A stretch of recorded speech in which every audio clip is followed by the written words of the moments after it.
Deus virtutum convertere et Domine converte nos. Respice de celo et vide et visita vineam istam et protegeam quam plantavi dextera tua. Illustra faciem tuam et salvierimus. Benedicat vos omnipotens Deus, Pater, et Filius, et Spiritus Sanctus. Imagine waking up tomorrow and hearing that the most ancient tradition, bound institution on earth, just flipped its own rule book in 19 days. Not with thunder, not with scandal, but with quiet choices that feel almost too simple to matter. That is exactly what has happened in Rome.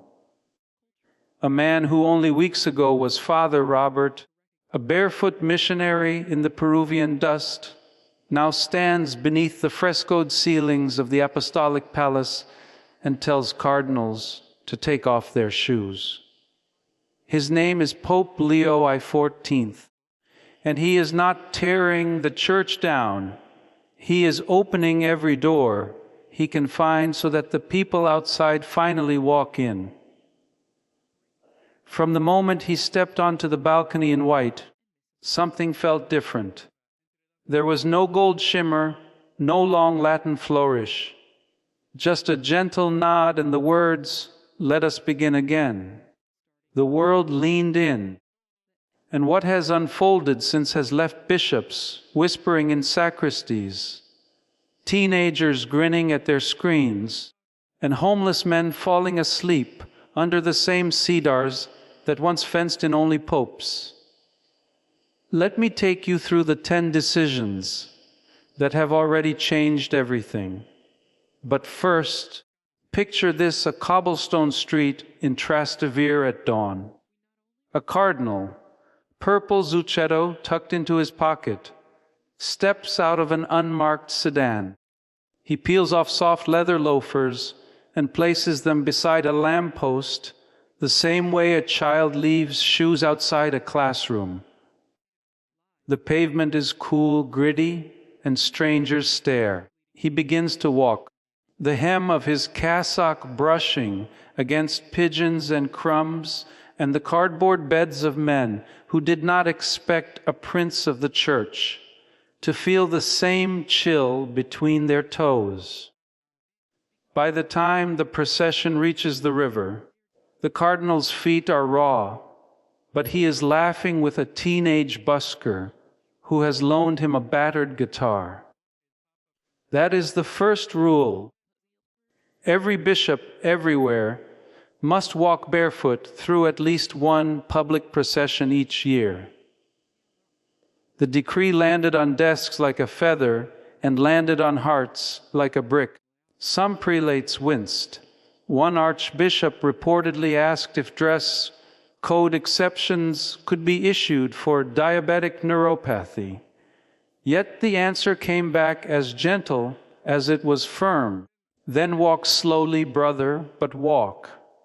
Because in 1987, on a scorched road outside a village, whose name never made a map, a young priest named Robert took off his own shoes and followed a weeping boy across 2 miles of volcanic rock. Blood dotted every footprint, and when the villagers saw the wounds, they did not see a cleric, they saw one of them. An old woman pressed her cracked lips to his instep and whispered, "Now we know you." That moment became a vow. Leadership begins where the pavement ends. The second change is quieter, almost invisible to cameras, yet it has already rewritten the geography of holiness. At dusk, unmarked vans hum through Vatican gates and stop beside the manicured hedges of the Pope's private garden.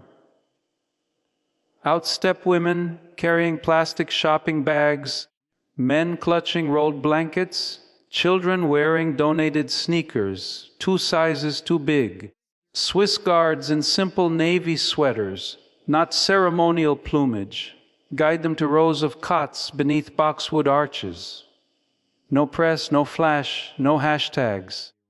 Just the rustle of leaves overhead and the faint smell of rosemary drifting from the kitchen where seminarians ladle soup. Night after night, the same ritual repeats.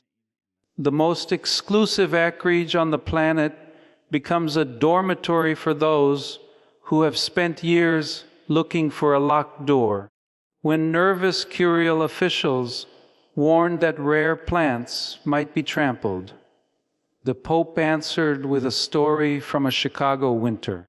A shivering man wrapped in newspaper once told a young volunteer, "Thank you for seeing me." The volunteer was Robert. He never forgot that gratitude is not a transaction. It is the first sacrament of healing. Third, the silk and brocade are vanishing. On ordinary mornings, Pope Leo steps onto the apostolic palace balcony wearing a plain white cassock whose only flourish is a single line of hand, stitched thread along the hem. Gone are the crimson trains, the ermine capes, the gold-embroidered mitres that once glimmered like sunrise on the Tiber. The press pool has learned not to bother with close-ups. He simply folds his arms and asks, "What did you come to see, the clothes or the gospel?" The habit began decades earlier in a friary refectory, when Brother Robert served soup from the back because the front table felt too much like a throne. A little girl in a mountain village once studied his scuffed shoes and said, "You dress like my father, so I know you care." Simplicity, he learned, is not poverty, it is clarity. Fourth, the prayers are changing, not what they ask, but who they include. Where liturgies once thundered with brothers, they now ripple with brothers and sisters. Where readings once spoke only of mankind, they now speak of all people. Critics mutter about slippery slopes, yet the Pope only smiles and repeats the sentence he once heard from an elderly Quechua woman after an outdoor mass beneath a mango tree. "I finally heard my own name in the prayer. Language is architecture. If the doorway is too narrow, the family cannot enter." Fifth, the roofs of the Vatican are turning blue. Solar panels slide into place above the Sistine Chapel, their glass catching the same rays that illuminate Michelangelo's Adam. A fleet of tiny electric carts hums through cobblestone alleys once reserved for grand carriages. By 2030, the world's smallest sovereign state intends to leave no carbon footprint at all. Skeptics shrug. What difference can 108 acres make? But the Pope remembers 1992, when fires in the Amazon cloaked a village in smoke so thick children could no longer see the sky. A girl coughed in his arms and asked, "How will God find us if we burn down his house?" The Green Vatican Initiative is not an environmental statement, it is an act of contrition. Sixth, power is sliding down the map. Decrees no longer need to climb every rung of a Roman ladder before reaching a parish in Lagos or Manila. Language adaptations, music choices, even pastoral decisions about divorced or LGBTQ congregants can be settled by the people who actually live with the consequences. The paperwork once measured in months now fits into a single afternoon. You cannot lead a village from a balcony in Rome. The Pope told a gathering of bishops. He learned that lesson in 1988 when a mountain parish cut off by mudslides baptized married, and buried its own without waiting for stamps from the capital. Their only question to the young priest was, "Does God still live here?" The answer, spoken around a circle of candle stubs, was, "He never left." Seventh, the walls between faiths are shrinking. Small round tables are being set up in parish halls, synagogues, and mosque courtyards. Catholics sit with imams, rabbis with Protestant teenagers, Buddhist monks with street pastors. The agenda is printed on a single sheet: food, housing, mental health, peace. No one is asked to surrender a creed. They are only asked to share the work. During one of the first meetings in Rome, a Muslim nurse told the story of praying beside a Catholic priest while a refugee child slept between them. "We spoke to God in different languages," she said, "but He answered in the same silence."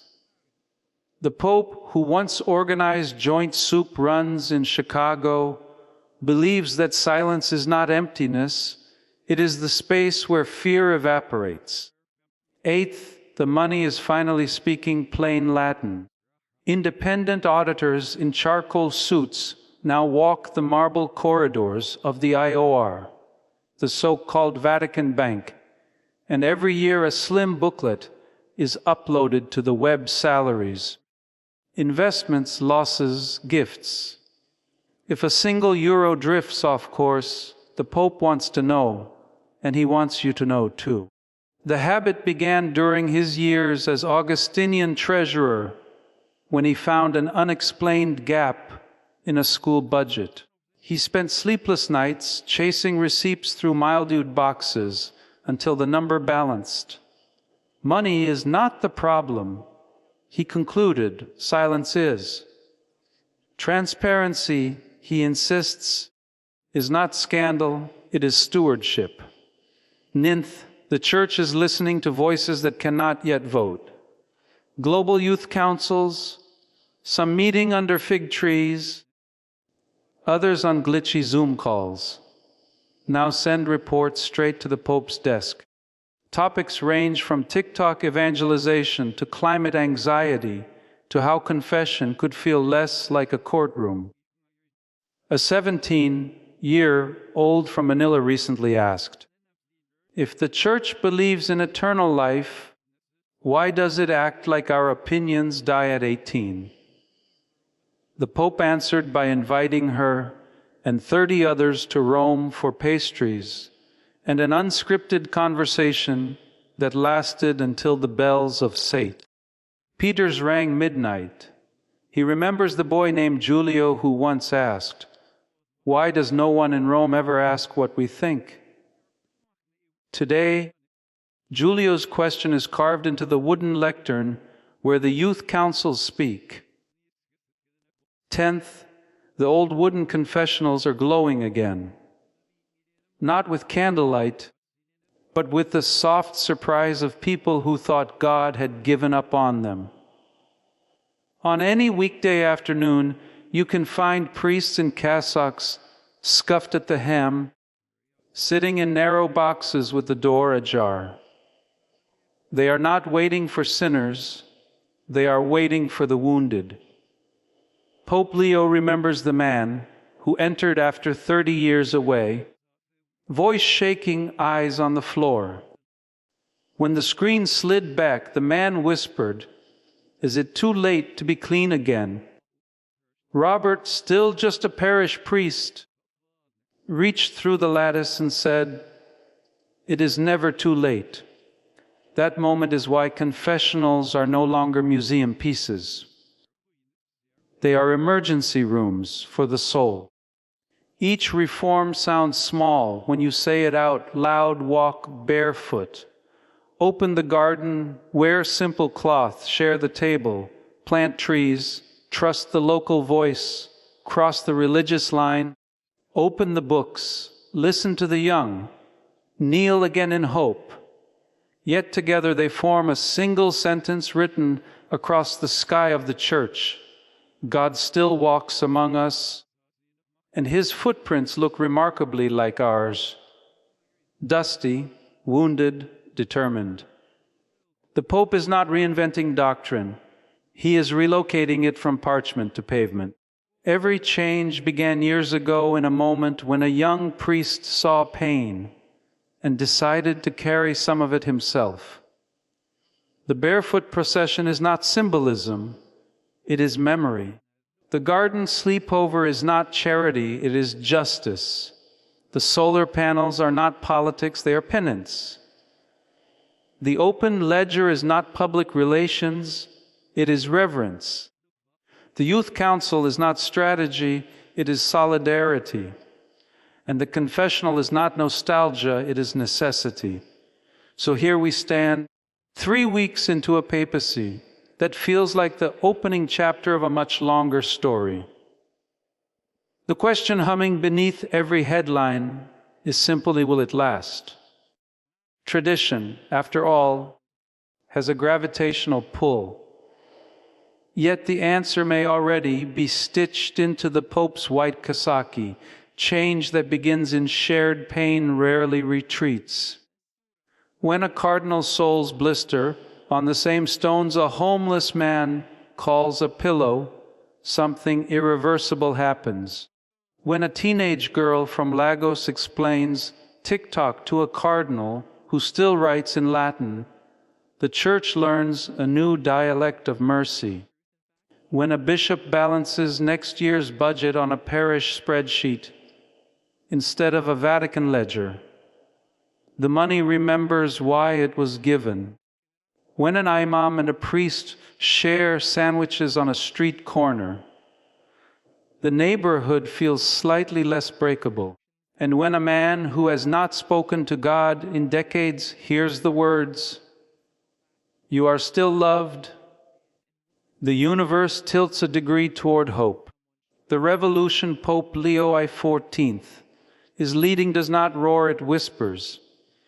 It sounds like bare feet on cobblestones, like the rustle of blankets under Vatican cedars, like the click of solar panels tilting toward the sun, like teenagers laughing in 5 languages while editing a video about forgiveness, like the soft thud of a kneeler in a confessional that has just become a doorway instead of a wall.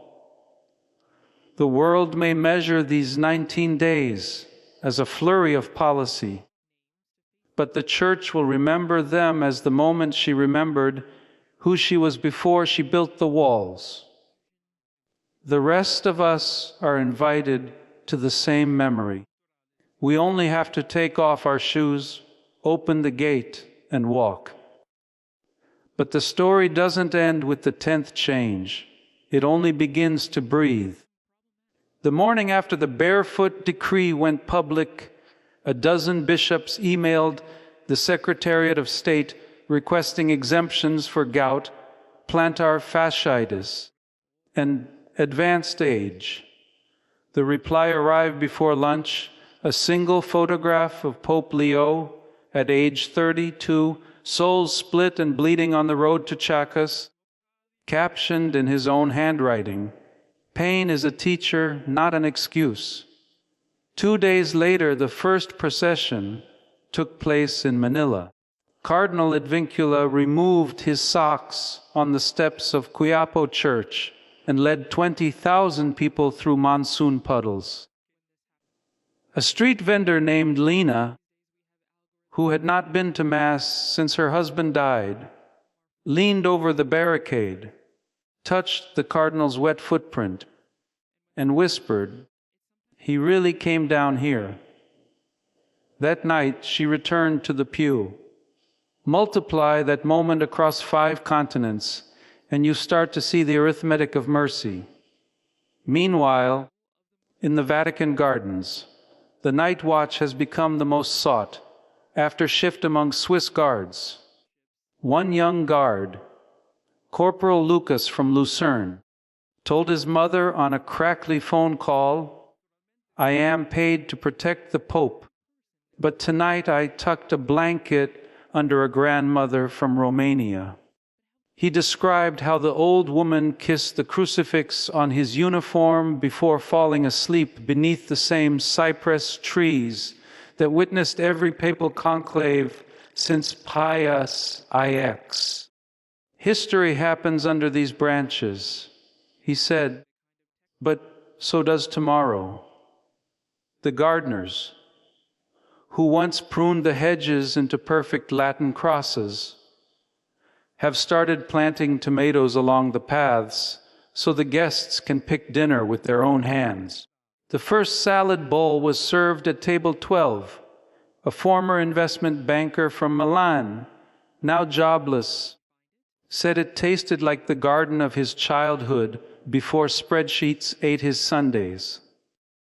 Back inside the apostolic palace, the tailors are quietly panicking. Papal outfitter Gammarelli & Sons, famous since 1798, has been asked to produce plain white cassocks without embroidery for daily use. The head tailor, Signora Lucia, ran her fingers over the bolt of watered silk and sighed, "Less gold, more God." In the workroom, the apprentices, most of them in their 20s, are learning to sew solar fiber panels into the lining of outdoor vestments so that when the Pope celebrates Mass in the open air, the fabric harvests sunlight to power the microphone and hearing and loop. Tradition and innovation now share the same cutting table. One apprentice joked that the next chasuble might come with a pocket for a reusable water bottle. The master tailor replied, "If the Desert Fathers had pockets, they would have used them." On the digital frontier, the Vatican's web team, previously tasked with uploading Latin homilies nobody read, has launched a portal called Voices, where youth council members post videos in Swahili, Tagalog, and ASL about everything from climate anxiety to online confession etiquette. The most watched clip so far is a 60-second tutorial from a 17-year-old in Sao Paulo who demonstrates how to examine your conscience while riding the metro. It ends with the line, "The train stops, but mercy runs express." The video has 3.2 million views and counting. Cardinals who still dictate letters to secretaries have asked for subtitles. Bishop Tegal of Manila, whose laugh can fill a cathedral, left a comment in all caps, "Kayip guing, thechurchis liarmanuarlanguage." The teenagers printed his comment on stickers and plastered them across laptops in the computer lab that once stored dusty relic catalogs. Financial transparency has triggered an unexpected avalanche of generosity. In the first week after the independent audit was posted online giving to Catholic relief services spiked 47%. A widow in Ohio emailed a scanned hand-written check for $18.37 with the memo, "My Social Security increase. Please use it where nobody sees." The auditors created a new ledger line called Widow's Mite 2025. Meanwhile, a tech start-up in Nairobi that converts plastic waste into roof tiles received seed funding from a Vatican Green Energy grant. The company's founder, a 29-year-old engineer named Amina, sent back a photo of the first tile stamped with a tiny fish symbol. She wrote, "We are literally building shelter out of yesterday's sins." Pope Leo keeps the tile on his desk next to the Amazonian seedling that survived the 1992 fires. In Bologna, the first Interfaith Council meeting happened not in a conference hall, but in a decommissioned tramcar parked in the city square. Muslims rolled out prayer rugs between the seats Jews hung a small mezuzah on the conductor's window, and Catholics brought a portable altar the size of a pizza box. When the tram lurched forward, driverless, powered by the city's new electric grid, the passengers laughed at the metaphor, faith on the move. They drafted a joint statement condemning food waste and pledged to redistribute 1,000 kilos of bread a week from local bakeries to shelters. The baker, an atheist who had not set foot in church since his daughter's confirmation, said, "If this is what prayer looks like when it gets out of bed, I'm in." The tram now runs every Thursday, its route announced on social media with the hashtag #AmovingTable. The return of the confessional has sparked late night lines in cities where churches were scheduled to close for lack of attendance. In Dublin, St. Teresa's stayed open until 3 a.m. On a Wednesday, the priest, Fester Seamus, offered hot tea to penitents waiting in the rain. A woman who had not spoken to a priest since her divorce 30 years earlier emerged weeping and laughing at once, saying, "I told him everything, and the roof didn't fall in." The next morning she returned with her teenage son, who had refused to enter a church since primary school.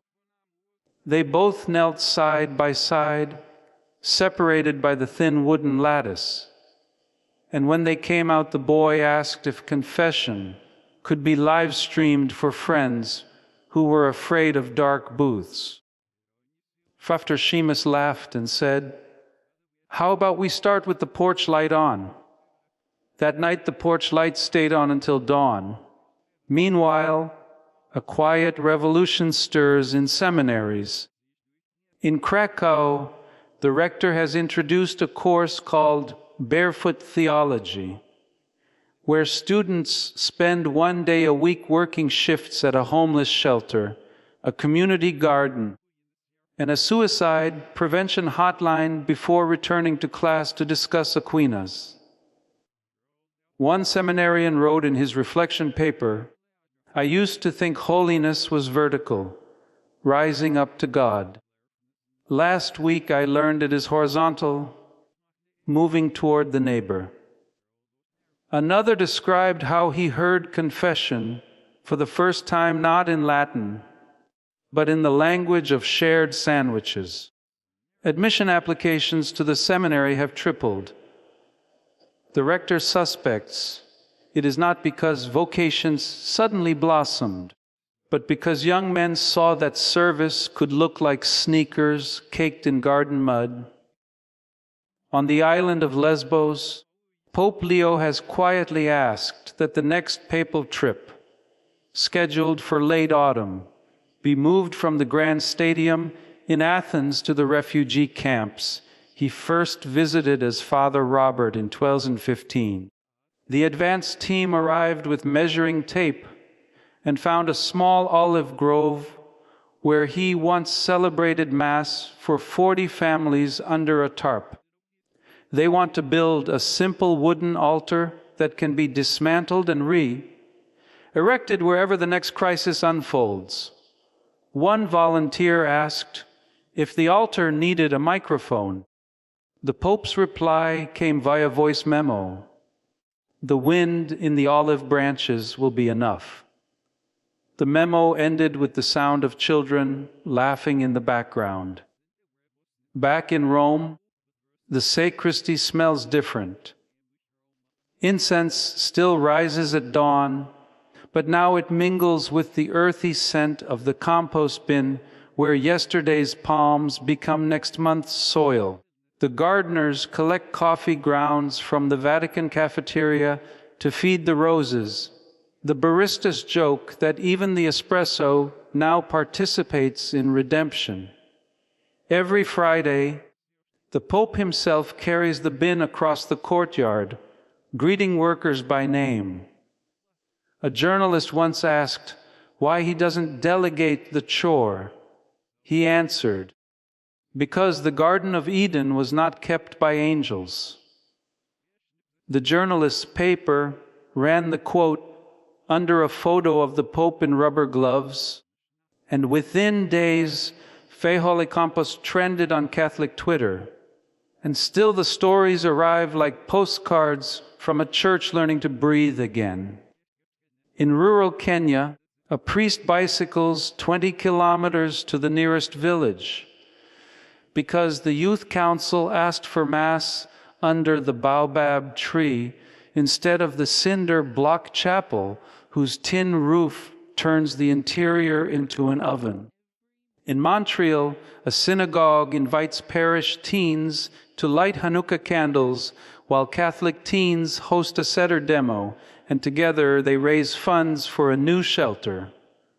In Manila, the Barefoot cardinal washes the feet of prisoners on Holy Thursday. One convict, serving life for murder, weeps into the basin and asks if he can wash the cardinal's feet in return. The photo of two men, one in cassock, one in orange jumpsuit, bent over the same plastic pail, travels the globe and becomes an icon without needing gold leaf. At night, when the Vatican lights dim and the homeless guests settle into sleep, Pope Leo walks the garden paths alone, rosary in hand, shoes slung over his shoulder. The Swiss guards have stopped saluting. They simply nod because protocol feels ridiculous when the Pope is humming a Peruvian lullaby to the moon. He stops beside the seedling from the Amazon, now shoulder high, and whispers, grow slowly. The world is watching. Somewhere beyond the walls a busker begins to play Panis Angelicus on a battered guitar. The melody drifts over cedars, over cots, over cardinals dreaming of calusas, over teenagers editing videos on borrowed phones, over grandmothers breathing safely under stars they had forgotten existed. And if you stand very still on the cobblestones outside, you can almost hear the sound of 2,000 years turning a single gentle page.